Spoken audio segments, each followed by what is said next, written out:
pong ibabahagi ngayon ay outline po ni Pastor Boy at sana nga po ay hangad ko na tayo pong aming magbalak sa salita ng Diyos na ating pong mga kaanggan sa gabi ito.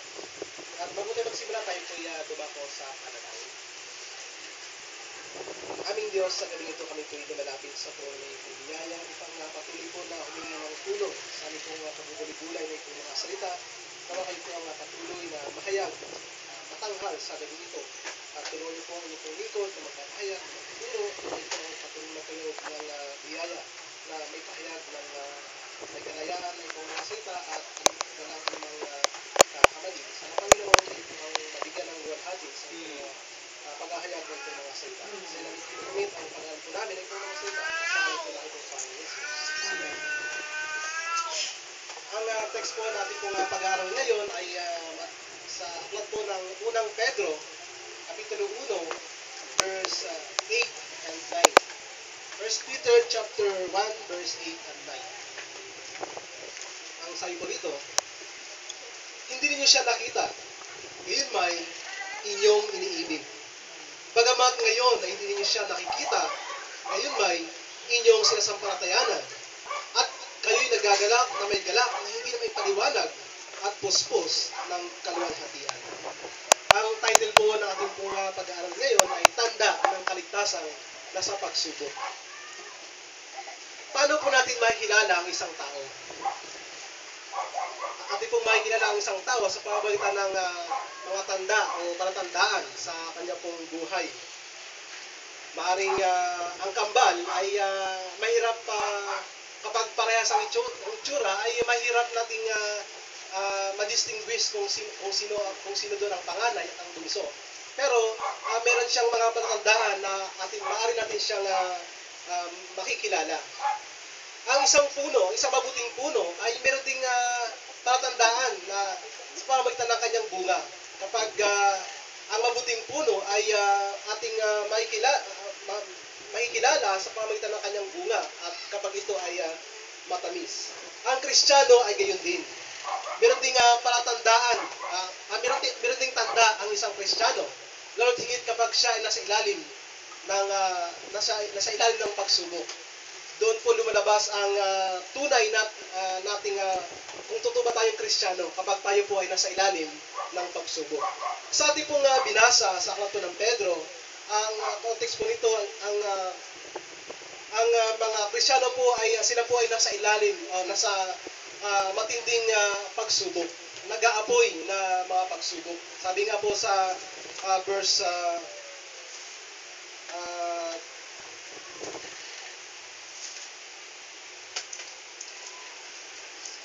5, verse 6. Sa ganito kayo'y nagagalak, bagamat ngayon sa sandaling panahon ay kailangan ninyong magdanas ng iba't ibang pagsubok. Verse 7, upang ang kadilisayan ng inyong pananampalataya na mas malaga kaysa gintong nahisira, bagamat ito'y sinusubok sa pamamagitan ng apoy, ay mauwi sa kapurihan, kawalhatian at karangalan sa pagpapakita ni Kristo. So mga Kristiyano po rito ay nasa ilalim po ng pagsubok. Sila po ay inuusig. At sa kabila po ng nag-aapoy na mga pagsubok, ang kanilang katayuan bilang Kristiyano ay nananatili. Na kung saan sila po ay mga hinirang ng Panginoon, ipinanganak muli sa kahabagan ng Diyos sa pamamagitan ng muling pagkabuhay ni Kristo. Kaya nga po, sa kabila po ng kanilang matinding mga pagsubok, ay si Pedro po ay nagbigay ng encouragement sa kanila. Sila po ay in-encourage at pinalalakas sa pamamagitan ng salita ng Panginoon. At ang mga Kristiyano dito ay nagtataglay ng mga tanda. Sila po ay mga totoong naligtas. At dito po, ano pong tanda ang ating makikita sa mga Kristiyano na nasa gitna ng pagsubok? Ang mga tandang ito ay ating pong makikita na meron silang pag-ibig, pananampalataya, at kagalakan. Ito po ang mga tatlong tanda na ating pong makikita sa mga Kristiyano na kung saan sila po ay nasa ilalim ng pagsubok. At ang unang tanda ng kaligtasan na nasa gitna ng pagsubok, sila po ay umiibig sa Diyos na totoo. Sabi po rito sa verse 8, hindi ninyo siya nakita, gayon may inyong iniibig. Ang totoong pag-ibig ay pag-ibig. Kahit hindi nakikita, ay iniibig. Sa ibang salita, ito po ay pagtitiwala. Kapag ang inyong mga mahal sa buhay ay nasa malayo, ang inyong pong pag-ibig ay nananatili sa inyong mahal sa buhay. Ang ibig sabihin ng pag-ibig na yon, meron kayong tiwala sa inyong mga mahal sa buhay kapag sila ay nasa malayo at alam nyo na hindi siya gagawa ng anumang bagay na makakasakit sa inyo. Kaya nga, ang sabi po ni Pedro dito, na bagamat hindi niya nakita si Kristo, pero ang sabi dito, gayon may inyong iniibig. So, ito po ang isa sa mga tanda ng mga ng isang taong niligtas ng Panginoon, nasa ilalim ng pagsubok, siya po ay umiibig sa Diyos na totoo. At para sa mga Kristiyano, si Kristo po ay mahalaga sa kanila. Bakit po? Ang sabi po sa 1 Peter chapter 2 verse 7, kahit sa inyo na nanampalataya, siya'y mahalaga. Subalit sa mga hindi nanampalataya, ang batong itinakwil ng mga tagapagtayo ng bahay ay siyang naging puno ng panuno. Si Kristo po ang pinakamalaga sa kanila, sa mga taong inigtas ng Panginoon, sapagkat si Kristo po ang nag-alay ng kanyang buhay upang ang kanyang mga tao, ang kanyang mga pinili ay maligtas. Ang sabi nga po dito sa verse 6, chapter 2 ng 1 Peter, chapter 2, verse 6, sabi rito, sapagkat ito ang sinasaad ng kasulatan, tingnan ninyo, aking inilagay sa Sion ng isang batong panulok na pinili at mahalaga. At sino bang sumampalataya sa kanya ay hindi mapapahiya. Kaya nga naging mahalaga si Kristo dahil ang sinumang taong sumasampalataya sa kanya ay hindi mapapahiya. Kaya nga, sabi sa verse 7, kaya sa inyo na nanampalataya, siya ay mahalaga. Si Kristo po ay mahalaga sa mga taong sumasampalataya sa ating Panginoon. Sapagkat, sabi sa unang mga talata, ang sinumang sumasampalataya sa kanya ay hindi mapapahiya. Kaya nga, ang mga Kristiyanong tunay na umiibig sa Panginoon, sa ating Panginoong Yesus, ay hindi mapapahiya. Ito ay isa sa mga tanda ng mga tao na mga Kristiyano na sa ilalim ng pagsubok, patuloy silang umiibig sa ating Panginoon. At hindi lang yon, ating makikita sa John chapter 8, verse 42,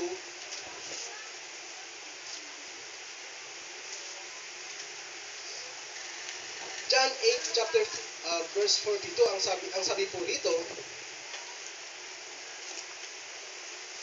sinasabi sa kanila ni Jesus, kung ang Diyos ang inyong Ama, ay iniibig ninyo sana ako, sapagkat ako'y nagmula sa Diyos, at ngayon ay naririto ako. Hindi ako naparito mula sa aking sarili, kundi sinugon niya ako. Ang mga taong umiibig sa ating Panginoong Yesus, ang sabi rin sa tatang ating binasa, ang Diyos ang kanyang Ama. Sapagkat ang mga Hudyo rito na kung saan sinabihan po ng Panginoon na sinasabi nila na sila po ay umiibig sa ating Diyos. Subalit, nung ang Panginoon ay nangangaral sa kanila, nagpahig sa kanila, hindi sila iniwala sa ating Panginoong Yesus. Kaya sabi ng Panginoon dito sa verse 42, sinabi sa kanila ni Jesus, kung ang Diyos ang inyong Ama, ay inibig niyo sana ako, sapagkat ako ay nagmula sa Diyos, at ngayon ay naririto ako. So, ang sabi po ng Panginoon, kung ang Diyos ang inyong Ama, dapat iniibig niyo ako, ang Panginoong Yesus. Pero, makita po natin na sa mga unang talata at mga susunod na talata, na kung saan hindi sila sumasampalataya sa ating Panginoong Yesus. So, yung kanilang pag-ibig na sinasabi sa Diyos ay hindi totoo. Sapagkat, sabi ng Panginoon, kung iniibig ninyo ang Ama, dapat iniibig nyo rin ako, sapagkat ako ay nagmula sa Ama. So, ito po ang mga tao, ang mga Kristiyanong nasa ilalim ng pagsubok ay patuloy silang umiibig sa ating Panginoon. At hindi lang sila umiibig sa ating Panginoon dahil hindi lang sila umiibig sa ating Panginoon dahil hindi na nakikita, ang sabi sa verse 8, hindi ninyo siya nakita gayon man inyong ibig. Bagamat ngayon ay hindi siya nakikita, gayon man inyong sinasampalatayanan. So ang mga taong nasa ilalim ng pagsubok, kahit hindi na nakikita ang ating Panginoong Yesus, ay patuloy silang umiibig sa ating Diyos. Tulad po, hindi tulad po ng mga alagad kung saan ang mga alagad ay nakita nila ang ating Panginoong Hesus. Tinuruan sila ng Panginoon sa loob po ng 3 taon. Kaya sila ay sumasampalataya sa ating Panginoon, sa Panginoong Hesus, sapagkat nakita nila ang ating Panginoon kung paano siya nagpagaling ng mga may sakit, kung paano siya nagpakain ng 5,000 tao at maraming himala na ginawa ang ating Panginoon. Kaya ang mga alagad ay sumasampalataya sa ating Panginoon at maging nakita nila ang muling pagkabuhay ng ating Panginoon, na-witness po ng mga alagad. Kaya sila ay sumasampalataya sa ating Panginoon.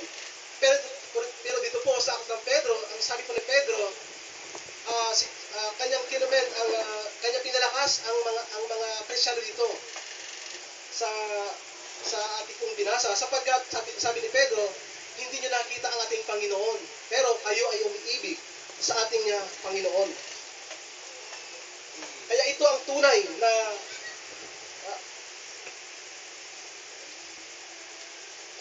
tunay na pananampalataya.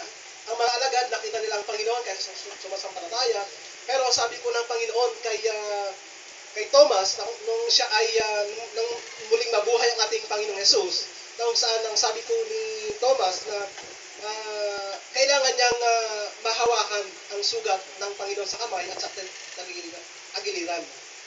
Pero at nang mahawakan niya, ang sabi niya, Diyos ko at Panginoon. Pero ang sabi ng Panginoon sa kanya, mapalad ang mga taong sumasampalataya na bagamat hindi nakikita ang ating Panginoon. Tingnan po natin sa John chapter 20 verse 29. Mapalad sila na sumasampalataya sa ating Panginoon. Sabi rito, John chapter 20 verse 29, sinabi sa kanya ni Jesus, sapagkat ako'y nakita mo, ay sumampalataya ka. Mapapalad ang hindi nakakita, gayon may sumasampalataya. So, ang sabi ng Panginoon kay Thomas, kaya sumampalataya si Thomas sa ating Panginoon, sapagkat nakita niya ang Panginoon, nahawakan niya ang kanyang mga sugat. Pero sabi ng Panginoon, mas mapalad ang mga taong hindi nakakita sa Panginoon, subalit sila ay sumasampalataya. So ito po ang mga taong mapalad ang mga taong sumasampalataya sa ating Panginoong Hesus, bagamat hindi na nakikita ang ating Panginoong Hesus. At dito po sa ating pong talata, sa balikan po natin ang 1 Peter 1 verse 8, hindi niyo siya nakita, gayon ba'y inyong iniibig.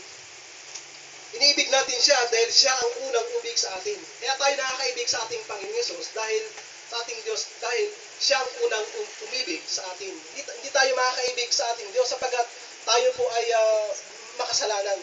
At walang sinumang tao sa Episya na patay na maaring umibig sa ating Diyos, umagnasa sa ating Diyos. Kaya tayo nakakaibig sa ating Diyos dahil una siyang umibig sa atin. Sa 1 John chapter 4 verse 19, ating pong makikita dito. 1 John 4:19. Tayo'y umiibig sapagkat siya ang unang umibig sa atin. So maliwanag po sa ating pong binasa na kaya tayo nakakaibig sa ating Diyos dahil una ang Diyos na umibig sa atin. At ang mga umiibig sa ating Diyos ay ito'y ating makikita sa pamagitan ng pagsunod sa kautusan ng ating Panginoong Hesus. John chapter 14 verse 21. Ano po natin? Ang John chapter 14 verse 21.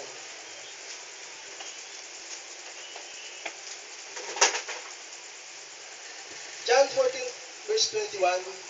Siyang mayroon ng aking mga utos at tinutupad ang mga iyon ay siyang nagmamahal sa akin. At ang nagmamahal sa akin ay mamahalin ng aking Ama at siya'y mamahalin ko at ihayag ko ang aking sarili sa Kanya.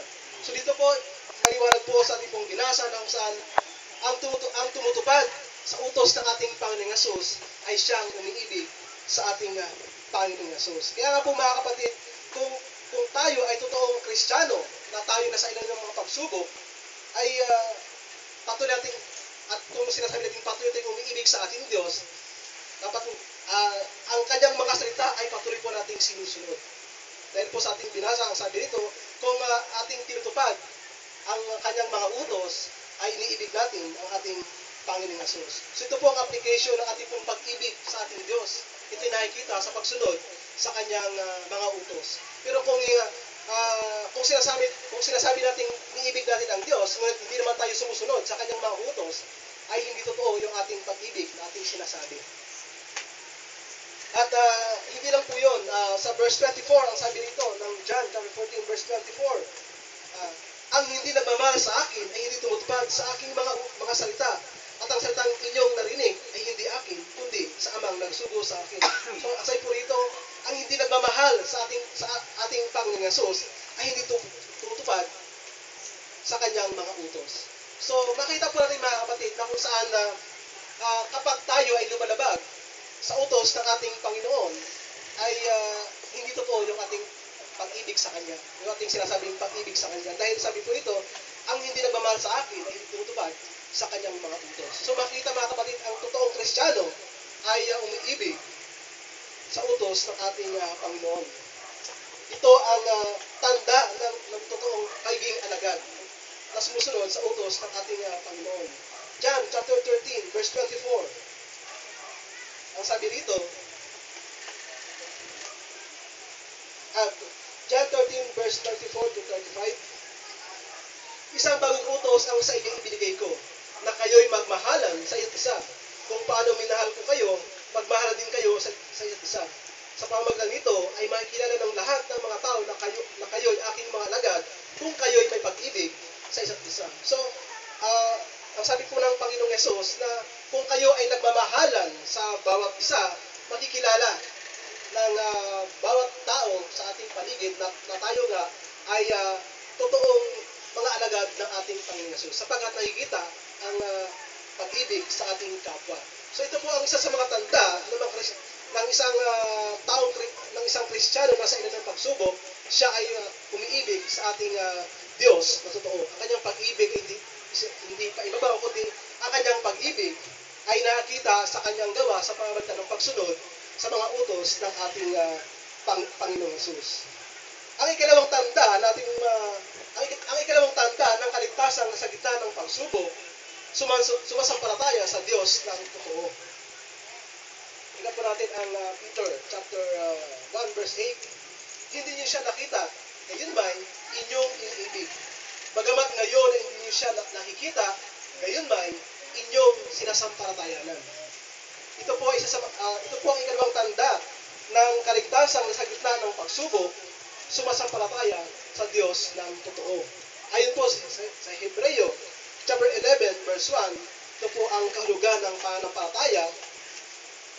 Hebreo 11 verse 1, ngayon, ang pananampalataya ay ang katiyakan sa mga bagay na inasahan, ang paninindigan sa mga bagay na hindi nakikita. So dito po maliwanag na sinasabi ng salita ng Diyos, ang pananampalataya ay katiyakan sa mga bagay na inasahan, ang paninindigan sa mga bagay na hindi nakikita.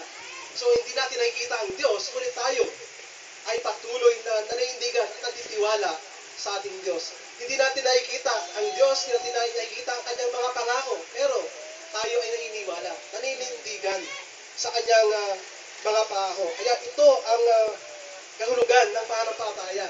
Ang Diyos ay hindi natin nakikita, ngunit tayo ay naniniwala na mayroong Diyos. Ang Diyos ay nangangako sa atin, ngunit hindi natin nakikita ang Diyos. Pero tayo ay naniniwala sa ating Diyos. Kaya ito ay ang pananampalataya. Kahit na tayo nasa gitna ng mga trials, sa gitna ng mga pagsubok, ang good works hindi pa rin nawawala sa atin. Dahil kapag tayo nasa ilalim ng pagsubok, minsan nawawala ang ating pag-ibig sa ating Diyos. Kinakalimutan natin ang ating Diyos na mayroong Diyos sa langit na siyang dumidinig ng ating panalangin. Minsan kapag nasa ilalim tayo ng pagsubok, hindi na tayo nanalangin sa ating Diyos, kundi tayo gumagawa na ng ating mga sariling desisyon. At bagamat alam natin ang kanyang mga salita, pero minsan wala tayong paniniwala, hindi tayo sumasampalataya sa salita ng Diyos sapagkat gumagawa tayo ng ating mga sariling desisyon sa ating Panginoon na hindi na natin kinukonsulta ang kanyang mga salita. hindi na tayo nananalangin. Kaya minsan dumadanas tayo ng mga consequence ng ating mga kasalanan. Kaya minsan tayo po ay nahihirapan sa ating pong buhay. At minsan kapag tayo nasa ilan ng pagsubok, yung ating mga good works na dapat po dapat gawin ay hindi natin nagagawa. Nagiging paralyzed tayo sa ating buhay. Dahil nga doon na nakapokus tayo doon sa mga pagsubok, kaya yung good works na dapat mangyari sa buhay natin ay hindi natin nagagawa. Pero dapat sa mga Kristiyano, yung mga good works ay dapat pa rin makita sapagkat tayo ay sumasampalataya sa Diyos sa ating Diyos na totoo. James chapter 2 verse 14, natin pong tingnan, nasay po dito. James chapter 2 verse 14 hanggang 17. Ano ang pakinabang, mga kapatid, kung sinasabi ng sinuman na siya ay may pananampalataya, ngunit walang mga gawa? Maliligtas ba siya ng kanyang pananampalataya? Kung isang kapatid na lalaki o babae ay namumuhay ng hubad at kinukulang sa pagkain sa araw-araw, at isa sa inyo ay magsabi sa kanila, humayo kayong payapa, magpait kayo at magpakabusog. Subalit hindi ninyo sila binigyan ng mga bagay na kailangan ng katawan, anong pakinabang niyon? Kaya't ang pananampalataya na nag-iisa, kung ito ay walang gawa, ay patay. Sabi po ni James, na ang pananampalataya na walang gawa ay patay. So mga kapatid, kapag tayo nasa sa ilalim ng matinding mga pagsubok, huwag nating kalimutan yung ating mga mabuting gawa. Sapagkat kung hindi nagmamanifest yung ating mabuting gawa, yung ating pananampalataya na sinasabi ay patay. Kaya nga po, sabi ni James, ipakita ninyo sa pamamagitan ng inyong gawa ang inyong pananampalataya sa ating Diyos.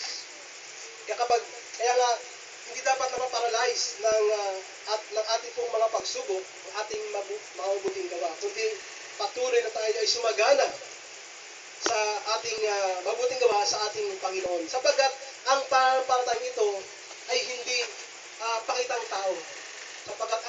Sapagkat sabi po sa Philippians chapter 2 verse 12 to 13, ang Diyos ang gumagawa sa atin. Kaya ang pananampalataya natin ay buhay. Philippians chapter 2 verse 12 and 13. Atin pong tingnan.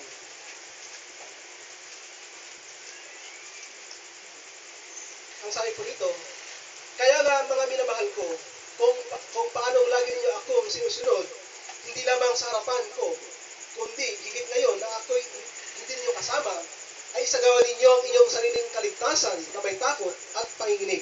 Sapagkat Diyos ang gumagawa sa inyo, maging sa pagnanais at sa paggawa para sa kanyang mabuting kalooban. So mga kapatid, ang sabi po ni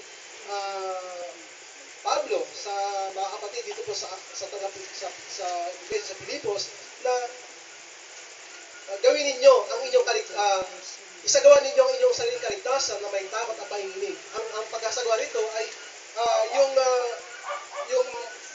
yung inyong kayo ay ligtas na, ngunit yung kaligtasan na yon na sa inyo ay buhay yan. Kaya dapat yung isagawa, ipabuhay ninyo ang kaligtasan na sa inyo. Sapagkat ang sabi ito, Diyos ang gumagawa sa inyo, maging sa pagnanais at sa paggawa. So lahat ng ating lahat ng mga nasa atin, lahat ng bagay na nasa atin ay mula sa Diyos yun. Yung desire natin na gawin ng isang bagay ay hindi yun mula sa atin, kundi Diyos mismo. Ang desire na yun ay mula sa Diyos. Kaya nga mga kapatid, huwag tayong maging tamad sa paggawa ng mga good works na ito na ibinigay sa atin ng Diyos. Kundi tayo ay maging masipag. Gawin natin yung ating part. Ang Diyos ang magbibigay sa atin ng pagnanasa, pero yung ating tungkulin naman ay isagawa yung pagnanasa na yun ang ibinigay ng Diyos sa atin. Upang sa ganon, ang sabi dito sa verse 13, sa huling bahagi, para sa kanyang mabuting kalooban. Yung ating paggawa ng mga good works na ito, hindi para sa ating kapurihan, kundi ito yung ating ginagawa para sa kapurihan din ng ating Diyos. Hindi para sa ating mga sarili. Dahil sabi sa Ephesians na inilaanan ng Diyos yung mga mabuting bagay sa atin na ito yung dapat nating lakaran. So atin lamang gawin ay pamuhay yung mga mabuting bagay na yon at ating isagawa sa ating buhay. Kaya nga, kung totoo tayong naligtas, kung totoo yung ating kaligtasang tinanggap, kahit sa gitna ng pagsubok, ay hindi nawala yung ating pananampalataya sa ating Diyos. ito'y makikita sa ating pong buhay. Lalabas ang tanda nito sa ating pong buhay. Katulad po na nangyari sa mga Kristiyano sa aklat po ng Thessalonian, na kung saan sabi kinumen ni Pablo na yung kanilang buhay na kung saan verse Thessalonian chapter 1 verse 7 to 8, na yung kanilang mabuting gawa ay umalingaw-ngaw hindi lang sa lugar ng Macedonia kundi sa mga karatig bayan. Tingnan po natin, ating pong basahin ang 1 Thessalonian verse 1. 1 Thessalonian chapter 1 verse 7. Okay, ang sabi po dito, ano ba't kayo'y ating basahin na pisahan sa verse 6. At kayo naging tagatulad sa amin at sa Panginoon na inyong tinanggap ang salita sa matinding kapighatian na may kagalakan ng Espiritu Santo. Ano ba't kayo'y naging halimbawa sa lahat ng mananampalatayang nasa Macedonia at nasa Akaya, sapagkat mula sa inyo'y umalingaw-ngaw ang salita ng Panginoon, hindi lamang sa Macedonia at Akaya, kundi sa lahat ng dako ay napabalita ang inyong pananampalataya sa Diyos, kaya kami ay hindi na kailangan magsalita pa ng anuman. So dito po sa ating pong binasa, kung saan umalingaw-ngaw ang kanilang buhay, na sila po ay naging halimbawa sa mga Kristiyano. Hindi lang doon sa lugar ng Macedonia, sa Akaya, at maging sa mga karatig bayan na kung paano na tinanggap ang salita ng Panginoon at kanilang ipinamuhay. Na sabi dito sa verse 7, dapat kayo naging halimbawa sa lahat ng mananampalataya. So mga kapatid, nawa ang ating buhay bilang mga Kristiyano, kung totoo lang tinanggap natin ang tunay na kaligtasan mula sa ating Panginoong Yesus, bagamat tayo ay nasa gitna ng pagsubok, ay hindi rin ang ating buhay ay maging halimbawa rin sa mga Kristiyano, na hindi tayo naging pasaway sa ating pong mga kapatid na Kristiyano, sa ating pong mga kapitbahay.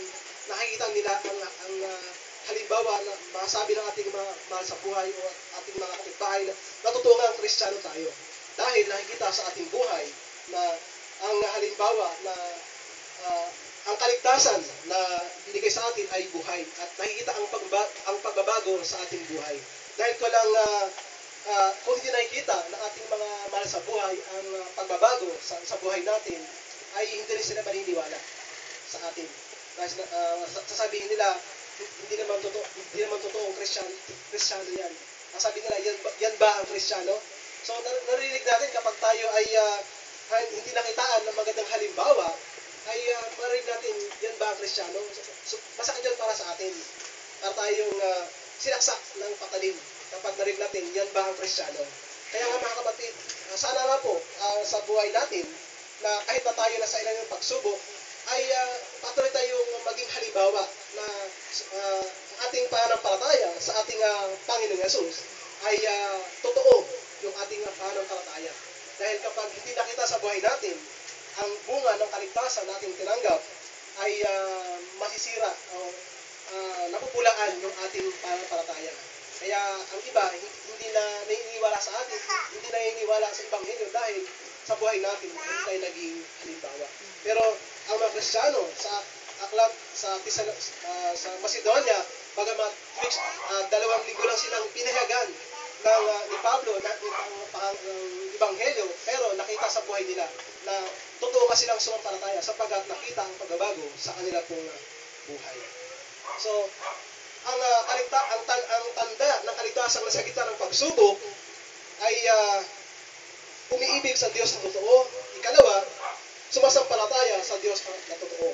At ang ikatlo, mga kapatid, nagagalak sa Diyos na totoo. Balikan po natin ang Pedro. Verse 8, hindi niyo siya nakita, gayunmay, inyong iniibig. Bagamat ngayon ay hindi niyo siya nakikita, gayunmay, inyong sinasampalatayanan. At kayo'y nagagalak na may galak na hindi may paliwanag at puspos ng kaluwalhatian. So mga kapatid, ang ikatong tanda ng kaligtasan na sa gitna ng pagsubok, nagagalak sa Diyos ng totoo. Ang sabi dito sa ating pong binasa sa verse 8c, at kayo nagagalak na may galak na hindi maipaliwanag. Ang galak na ito, ang kagalakan na ito, ay hindi may paliwanag. Noong una tayong Kristiyano, ay yung ating kagalakan sa ating Panginoon ay masabi natin hindi natin may paliwanag. Dahil kahit na umuulan, kahit bumabagyo, yung ating init sa paglilingkod sa ating Panginoon Yesus ay sumusugod tayo sa ulan, naroon tayo. Gaano mang kalayo yung ating pupuntahan na gawain ay masigasig tayo dahil dama natin yung kagalakan sa ating puso. Pero ngayon, habang tayo ay tumatagal sa ating Panginoon, nawawala na ang ating mga kagalakan. Kapag tayo ay may pagsubok, hindi na maipinta yung ating mga mukha. Para bang pinagtakloban na tayo ng langit at ang lupa. Pero ang kaligtasan o ang isang taong totoong ligtas ng ating Panginoon ay na nasa gitna ng pagsubok ay meron siyang totoong kagalakan. Patuloy siya nagaganap sa ating Panginoong Yesus. Dahil dito po sa Pedro na ang mga Kristiyano, ang sabi po ni Pedro na ang mga Kristiyano ay silang lahat ay huwag silang magtaka sapagkat sila ay dadanas talaga ng mga pagsubok. Kahit sa James, ang sabi doon na ariin yung kagalakan ng mga pagsubok na dumarating sa inyong buhay. Lahat tayo hindi excuse sa mga pagsubok. At talagang tayo ay daranas ng pagsubok sapagkat sabi rito sa Peter na ang sinusubok sa atin ay ang ating pananampalataya. Kaya sabi rito, sa ganito kayo nagagalak, bagamat ngayon sa sandaling panahon ay kailangan ninyong magdanas ng iba't ibang pagsubok. Ang sabi ito, kailangan ninyong magdanas ng iba't ibang pagsubok. So, hindi tayo excuse sa mga pagsubok. Dahil ang sinusubok sa atin ay ang ating pananampalataya. At sabi sa verse 7, upang ang kadalasayan ng inyong pananampalataya ay mas mahalaga kaysa gintong naisira, bagamat ito'y sinusubok sa pamamagitan ng apoy, ay mauwi sa kapurihan, kaunatian at karangalan sa pagpapakita ni Yesu Kristo. So, talagang dadalas tayo ng mga pagsubok, mga kapatid. Huwag tayong magtaka. Talagang dadalas tayo ng mga pagsubok. Kaya nga, nawa sa gitna ng mga pagsubok ay huwag pong mawala yung ating kagalakan sa ating Panginoon. Sapagkat ang kagalakang ito ay hindi maialis sa atin. John chapter 16 verse 22. John 16 verse 22 ang salita rito. Kayo sa ngayon ay may kalungkutan, ngunit muli ko kayong makikita. Magagalak ang inyong puso at walang makapag-aalis sa inyo ng inyong kagalakan. At ito po sa ating pong binasa na kung saan ang Panginoon po, sabi niya sa kanyang mga alagad na siya po ay mawala. Siya po ay mamatay. Subalit, siya po ay pangako niya na siya po ay muling mabubuhay sa ikatlong araw. At kaya nga, ngunit hindi ito masyado naiintindihan ng mga alagad. Kaya nung hinuli ang ating Panginoon, si Pedro ay nung sa huling bahagi ng buhay ng ating Panginoon, si Pedro, sabi ni Pedro, kahit sa kamatayan, ay sasama siya sa Panginoon. Hindi masyado naintindihan ng mga alagad na ito na ang Panginoon ay mamamatay. Bagamat sinabi ng Panginoon na siya ay mamamatay, sa loob ng siya mamatay, sa loob ng itong araw, siya ay muling mabubuhay, pero hindi masyado pinansin ng mga alagad dito. Kaya, nung mamatay ang Panginoon, ay talagang matindi ang kanilang kalungkutan. Nung mamatay ang ating Panginoon Jesus. At sinabi ng Panginoon na siya muling mabubuhay sa itong araw, pero nagkalungkot sila dahil nawala na ang Panginoon sa kanila. Pero bago mamatay ang Panginoon, ay nagbigay ng assurance ang Panginoon sa kanila. Sabi niya, sa verse 22, kayo sa ngayon ay may kalungkutan. Ngunit, muli ko kayong makikita, magagalak ang inyong puso at walang makapag-aalis sa inyo ng inyong kagalakan. So, ang kagalakan ito ay walang makapag-aalis sa atin. Nung muling mabuhay ang Panginoon, at nakita ng mga alagad muling nakita ng mga alagad, sila po ay nagalak. At nakasama ng Panginoon ang mga alagad ng 7 days pa nakasama ng ng Panginoon ang mga alagad bago siya umakyat sa langit. At ang sabi ng Panginoon, muli kayo magagalak at kagalakan ito hindi mawawala sa inyo. Kaya din sa ating mga kapatid, ang kagalakan na inilagay ng Diyos sa ating pong mga puso nang tayo po ay sumalang sa Kanya ay hindi ito mawawala sa atin. Bagamat nakaranas tayo ng kalungkutan sa ating pong mga pagsubok, pero deep inside ay meron pa rin tayong kagalakan. Dahil ang kagalakan ito ay mula sa ating Diyos. At hindi lang yun. Ito po ay bunga ng Espiritu. Galatians 2, verse 22, di ba? Ang sabi po rito, na ang isa sa mga bunga ng Espiritu ay kagalakan. Ating pong basahin. Galatians chapter 2, verse 22.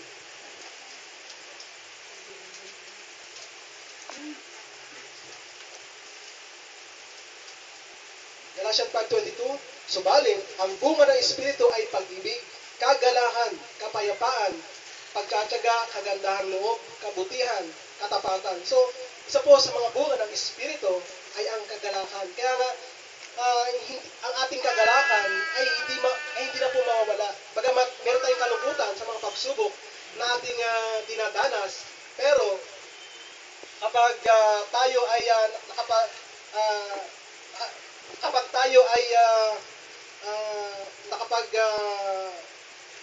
basa ng kanyang mga salita, naroon yung kagalakan sa ating mga puso. Bagamat dumadanas tayo ng mga pagsubok, yung kagalakan ay hindi mawawala sa atin.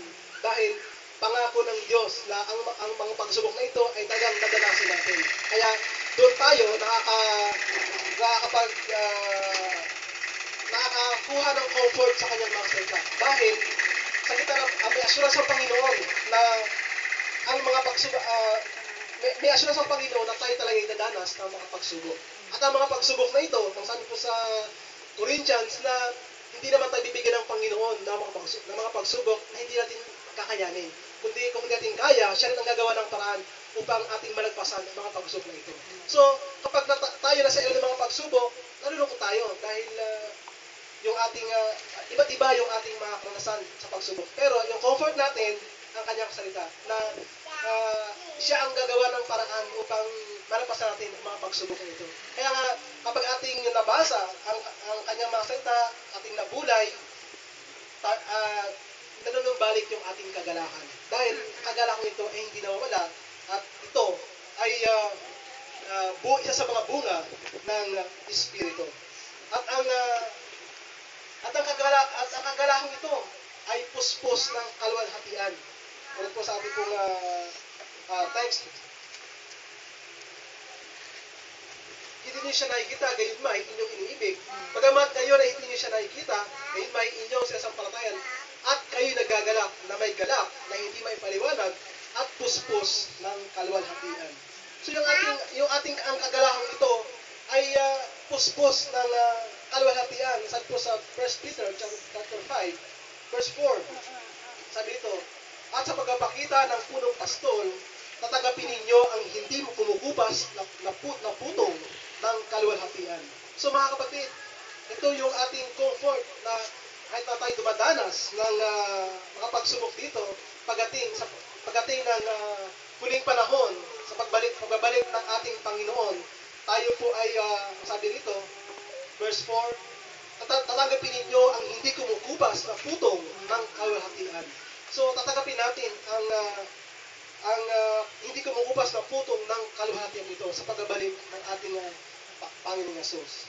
Kaya nga, ang kagalakan ito ay hindi dahil sa hindi lang ito damdamin kagalakan, kundi ang kagalakan ito ay bunga ng pananampalataya sa ating buhay. Kaya kahit na tayo may pagsubok, kapag tayo nakikita ng mga tao sa labas na sasabihin nila, grabe yung pagsubok natin, pero hindi nila tayo nakikitaan ng anumang kalungkutan, hindi tayo nakikitaan ng anumang pagkayamot sa ating buhay. Masabi nila, tunay nga na totoong Diyos ang kanilang sinampalatayanan. So mga kapatid, kapag tayo na ilan ng pagsubok, ay sana wag mawala yung kagalakan sa ating mga puso. At ang kagalakan ito ay bunga, isa sa mga bunga ng Espiritu. At ang kagalakang ito ay nagbubunga ng kabanalan. Sa Romans chapter 6 verse 22, atin po nga basahin ang Romans chapter 6 verse 22.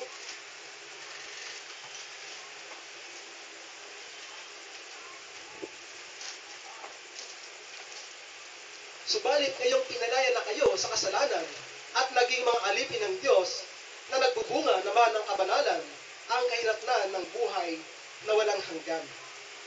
So ang mga taong ang isang taong nakatanggap ng totoong kaligtasan, siya ay pinalaya sa kasalanan. At ang sabi sa verse 22, subalit ngayong pinalaya na kayo sa kasalanan at naging mga alipin ng Diyos na nagbubunga naman ng kabanalan. So yung ating kaligtasan tinanggap at tayo pinalaya ng ating Panginoon sa ating pong mga kasalanan, ito ay nagbubunga ng kabanalan sa ating pong buhay. Kaya mga kapatid, yung ating kaligtasan na tinanggap ay talagang ang isa sa mga bunga nito ay nagbubunga ito ng kabanalan sa ating buhay.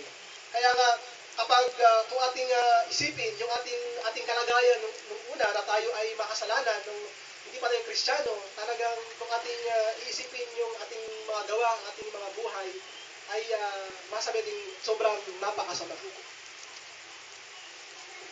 Kung ating titingnan at kung ating balikan yung ating mula pagkabata hanggang bago tayo mag-Kristiyano, talagang masabi natin napakasama ng ating buhay. Grabe yung ating buhay. Ngunit nung tayo po ay pinalaya ng ating Panginoong Yesus, naroon sa ating puso ang kagalakan sa kung ating gulay-gulayin ang nangyari sa buhay natin noon at ngayon, masasabi natin salamat talaga sa Panginoon. Dahil kung hindi ako niligtas ng Panginoon at yung dating buhay pa yung aking naging buhay ngayon, masasabi natin siguro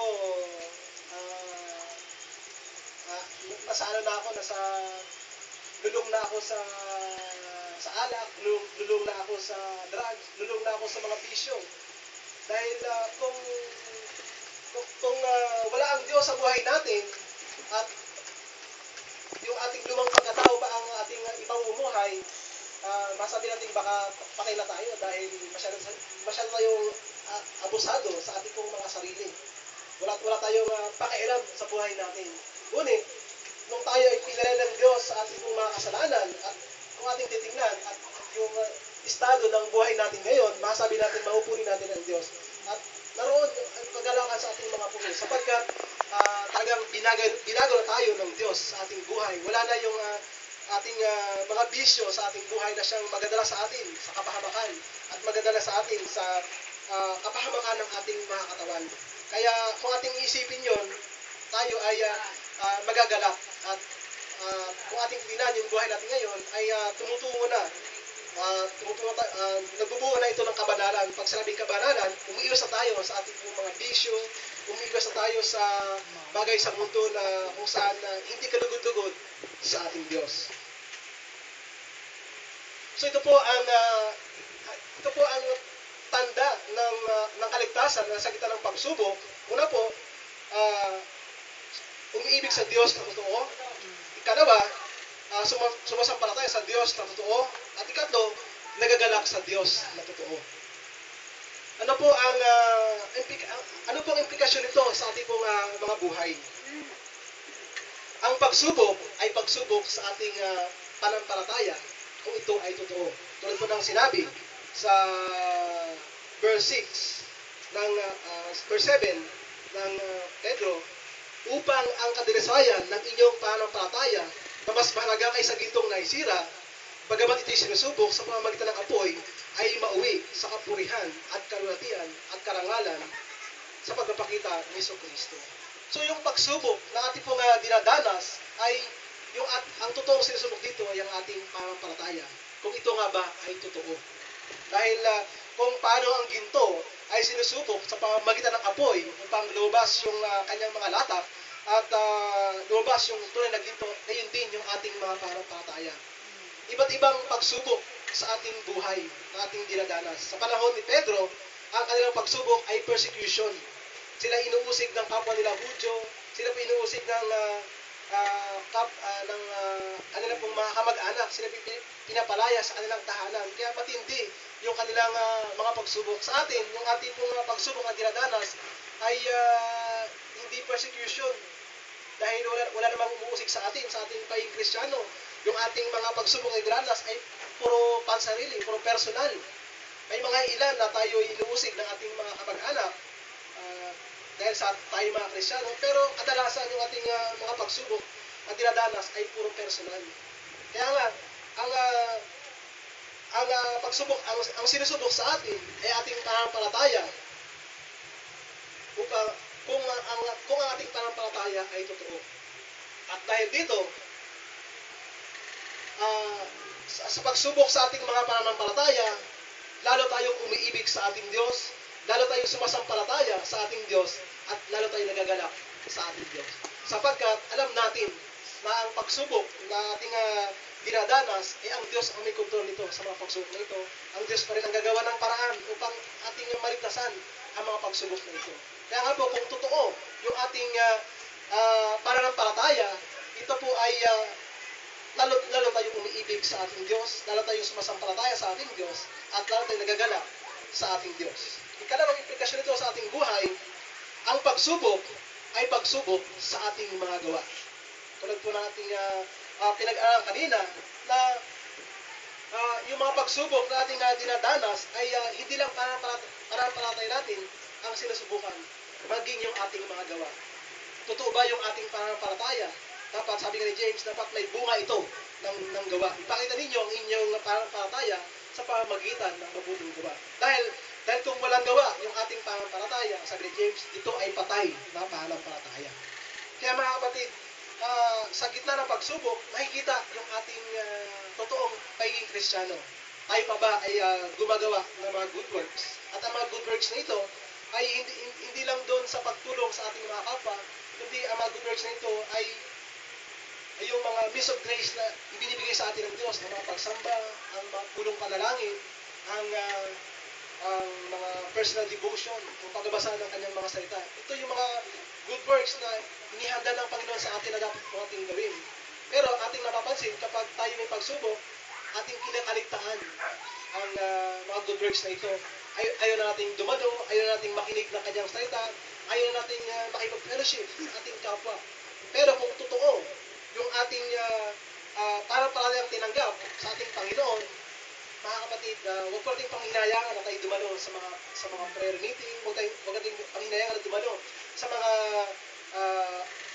sa mga pagsamba at maging sa mga Bible study. Sapagkat doon sa mga pangaral, doon tayo makakatagpo ng comfort, doon sasagutin ng Panginoon yung ating mga kabigatan, doon sasagutin ng Panginoon yung ating bibigyan tayo ng liwanag para ating maligtasan ang mga pagsubok na ito. Kaya kapag narinig natin ang salita ng Panginoon, nagkakaroon tayo ng kagalakan sa ating mga puso. Ang ikatlong implikasyon nito sa ating buhay, ang pagsubok ay pagsubok sa ating kagalakan. Doon niya mga kapatid, kapag tayo nasa area ng pagsubok, minsan nawala yung ating kagalakan. Yung ating mukha ay hindi maipinta. Minsan yung anak natin ay may tinatanong sa atin pero pabalang yung sagot natin. Mga kapatid, sana hindi pa rin mawala yung kagalakan natin kapag tayo nasa ilalim ng pagsubok. Sabi nga, huwag po natin idamay yung ating mga anak dahil wala naman silang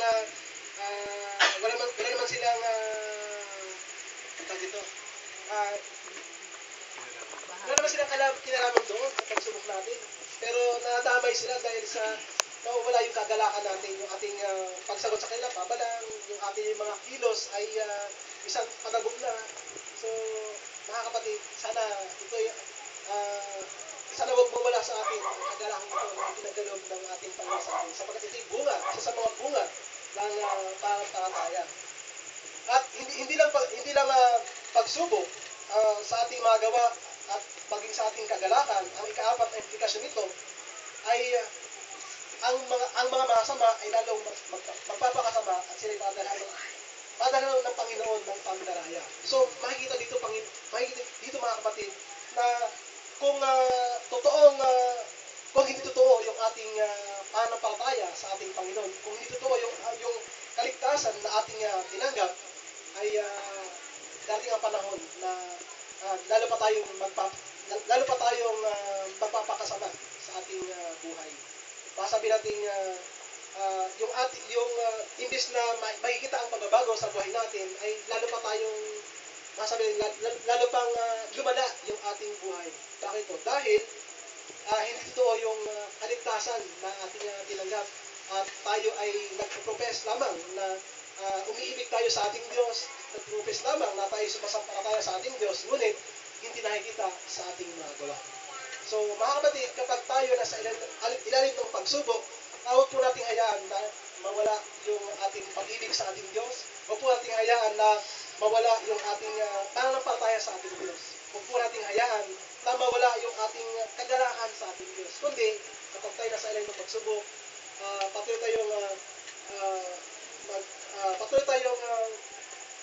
tayong lumapit pa sa ating Diyos. Patuloy tayong sampalatayanan ang kanyang mga pangako, at patuloy tayong hanapin natin ang ating kagalakan sa ating Panginoon sa pamamagitan po ng kanyang mga salita at sa mga gawa, hindi po sa gawa ng mundo.